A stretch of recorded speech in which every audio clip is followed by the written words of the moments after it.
Hey guys, welcome back to the channel. This is the War Train here. In today's video, we're going to talk about the topic gamer or collector first. I've seen a bunch of channels, make videos on this. Absolutely awesome topic. It started out with the channel Retro Ghetto, and then, it was passed along. I seen, Pixel Game Squad, did a video. My buddy Pac-Man Case, Iowa Retro Gamer Dad, Steve Craig Retro Games. Just a bunch of channels doing these videos, and I wanted to make one too. I thought it was an absolutely interesting topic, and I wanted to be a part of it as well. So before we get into it, if you're new to the channel, guys, or you're not already subscribed, think about subscribing. And if you enjoy this video, you know what to do. Please give it a thumbs up. With that said, let's get into it. So, gamer or collector first? This is an extremely difficult question to answer. And you gotta be totally honest with yourself. Now, if you would ask my daughter, she'd tell you straight up, my dad is a collector. My son, honestly, he'd probably say the same thing too, but he'd probably be torn between gamer because he knows I game a lot, and I play a lot of games with him as well. And my wife, straight up, she'd be gamer, but she knows I collect, obviously. So it's tough, and it's tough to be honest with yourself as well, because we all want to say, yeah, we're gamers, look at all this stuff, of course I'm a gamer, yeah, we're all gamers, but honestly, if you got stuff like this, you're a collector, and honestly, I'm a collector, just straight up, I'm a collector first.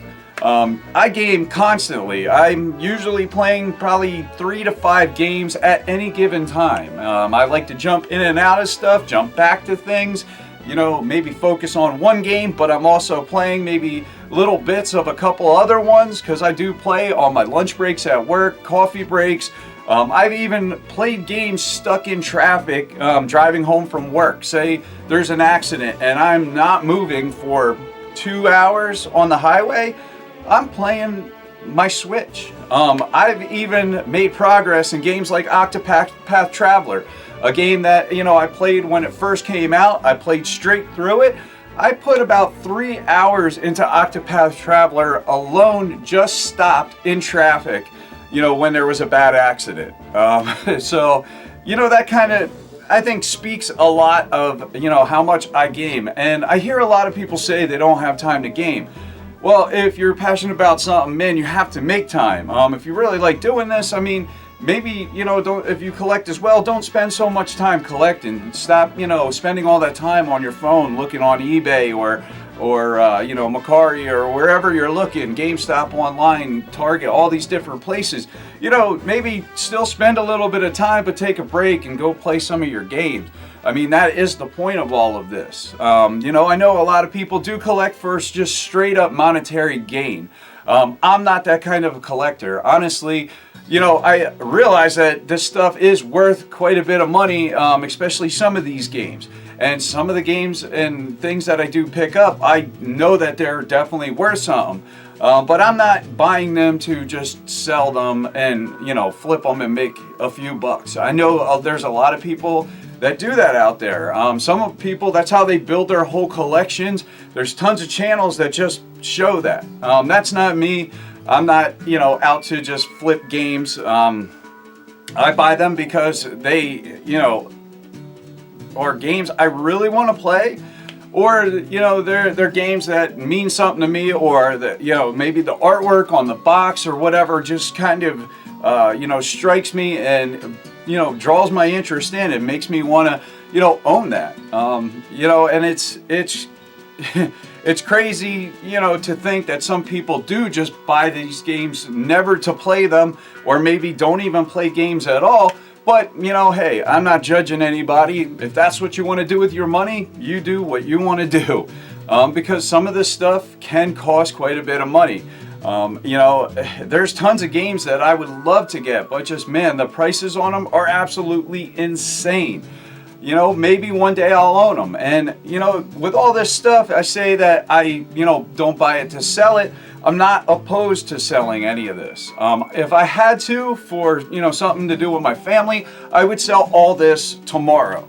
But not saying I wouldn't get some of it back, because that's what I've done through the years. I've bought things, especially when I was younger. I'd buy a system, I would, have a stack of games for it. I'd build out a huge library, and then I would just sell the whole thing. And then I'd buy the system back, and I'd start another collection. And I did that so many times with so many different systems through the years. Some of them I did that with multiple consoles at one time. And, at a certain point, I just, realized like, hey, I had so many games through the years. Why do I keep selling them? What's the point? When I sell them, I'm not even getting that much for them. So it's kind of pointless. So I made a decision to stop selling them. And that's why you see what you see here is, because I stopped doing that. And as the collection grew, that's when I really did embrace, hey, it looks like I am a collector. I wasn't planning on being one, but it just kind of happened. So I just embraced it and said, what the hell? If I'm going to do this, like anything else that I do, if I'm going to do it, I'm going to try to do it all the way. So I went in head first, and that's why you see all this stuff around me. And honestly, it's a ton of fun. And any of you guys that collect out there, getting that new thing, something that you've been dying to get in your collection for a long time, is such a freaking rush. Or when you're out, just the thrill of the hunt. Some people are just driven by that thrill from hunting games. It is absolutely fulfilling. Just to find something that you have maybe searched 3 years to get, and all of a sudden there it is in the most unlikely place with your name on it, and man, what a feeling. Or game that you find unexpectedly, and it might be a $120 game, and now you're staring it down with a $5 price tag. And man, there's those moments right there is what draws, I think, a lot of us in. And that's what draws in people that don't even game, is just because they see that and they know they can make some money on that. And it's honestly, it's quite a rush, and it's a lot of fun, But like I said before, as far as selling the games, I'm not opposed to it. I'd sell everything, and I'm not opposed to selling some of the stuff in my collection to get different stuff, or to get things that I really want but might be out of reach as far as the price range for me at this moment. But selling off a couple things might, be able to score that one, expensive game like Earthbound, or one that I've been looking at is Musha on the Sega Genesis, something that I have a, childhood connection with. It's things like that, these expensive games, they may be out of reach now, but through collecting, they could be possible. There's a couple items I could have doubles of, maybe sell off a few of those, and maybe something I could possibly part with, and bam, you might wind up just straight up flipping that right for that item, which is pretty awesome, to be able to do, especially when, looking at those games that might be $1,600, $2,000, and, you can't get that. But through just, selling off a couple things, you might. So, that's very enticing. So I think some of this stuff I will do that with down the road.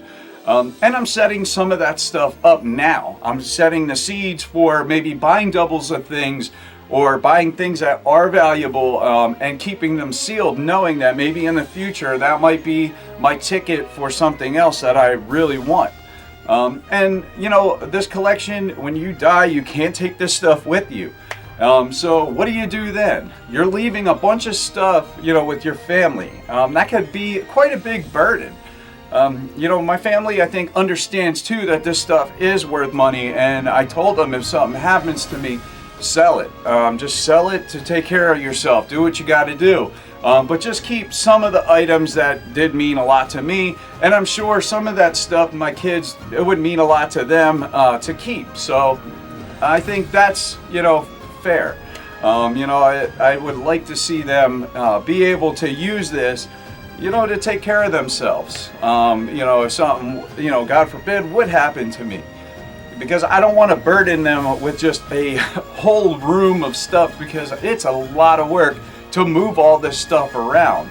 You know, that's why all of us run out of space. That's part of the collecting thing. You run out of space, you get something new or a few new items, you have to move so much stuff just to be able to fit one item sometimes. And that's a lot of work. I think a lot of people don't realize that, or keeping this stuff clean. Because let's face it, there's always dust, and the dust builds up, and if you have nice stuff, you don't want it covered in dust, so you got to spend hours cleaning. You know, I mean, feel like I'm constantly cleaning this stuff because I'm very, you know, particular with things, and you know, I don't want it all dirty and stuff. So you know, there's times where I might spend 6 hours straight just cleaning, because I'll clean each individual piece, you know. But I love, you know, gaming as well. I spend a lot of time gaming. I mean, I could pretty much game non-stop. I just think it's a ton of fun. I love doing it by myself, watching other people. I love playing with my family, friends, even though it's pretty much just me and my family at this point. I don't really hang out with people, so there's not a lot of the friend stuff. Occasionally I'll play online with people, but a lot of times it's me just playing through single player campaigns and stuff. But I absolutely love playing. This is honestly the whole reason I got into it, is because I love playing games. But at this point, I am a collector first. I'm also a gamer, but if I had to say which I did more of, it is collecting. I mean, you know, just having a collection like this, like I said, is a lot of work. So there's the maintenance on it. There's moving stuff around, you know. I need to, you know, get some of this stuff like on shelves. So I need to buy shelves. So that's all, you know, that's all part of working with the collection. That's not gaming. So, you know, it's unfortunate that it gets to that point, but that's how it is. But you got to make time to play these games. I mean, for myself, that is the whole point, is to play the games. You know, that's why I buy a lot of this stuff, because I do plan on playing it. You know, some of the stuff, if I leave it sealed, I do want to, you know, I may eventually open that just to play it if I only have one copy. Things that I really want to play, sometimes if I know it's going to be valuable, I'll try to get 2 copies. One to play and one to keep on a shelf or in the collection, because I absolutely love playing a lot of these games. You know, I try to mostly get games that I want to play. I don't try to keep a lot of shovelware. I don't need to have a million sports titles and stuff, you know. I occasionally do like playing maybe a sports game or whatever. So yeah, having a few in the collection is fine, but I don't need every version of every sports game on every system. That's just not what I want in my collection. Yeah, I would love to have every Zelda and Mario and all that kind of stuff, things that I really like. You know, Uncharted and just God of War, like franchises that I really love and really enjoy playing all of the different games that they have to offer. But yeah, guys, so that answers the question for me. Definitely collector first, but definitely a gamer right behind that for sure. But what are you? You know, if you have a YouTube channel, make a video, let me know. I'd love to watch it and, you know, see what your take is and how you are with this stuff. But I appreciate everybody watching this video. If you're new to the channel, don't forget to subscribe. And if you enjoyed this video, you know what to do. Give it a thumbs up. But that's it, guys. I'm the War Train, and I'm out. Have a good one.